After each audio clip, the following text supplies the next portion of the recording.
সে কথা আমি ভালো করেই জানি করিম। তুমি কাজের বেলায় খুবই পটু, তাই তো তোমাকে এই কাজের জন্য ডেকে পাঠিয়েছি। তা কাল থেকেই তাহলে আমার পূব পাশের জমির লাউগুলো পাহারা দিতে শুরু করে দাও, কেমন? আগে না জমিদার মশাই, কাল কেন?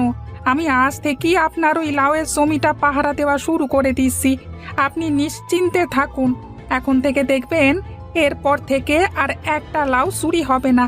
আর চোর বেটা যদি চুরি করতে আসে তো ওকে ধরে এমন মার দেব, দেখবেন ওর বাপ দাদার নাম একেবারে ভুলে যাবে।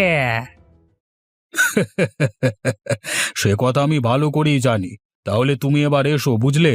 আর শোনো, সময় পেলে তোমার মেয়ে দুটোকে নিয়ে আমার বাড়িতে এসে বেরিয়ে যেও। মা মরা মেয়ে দুটো একা একা কি সারাক্ষণ বাড়ির কাজ সামলাতে পারে? ওদেরও তো একটু ছুটির দরকার, নাকি? আগে ঠিক আছে জমিদার মশাই, আমি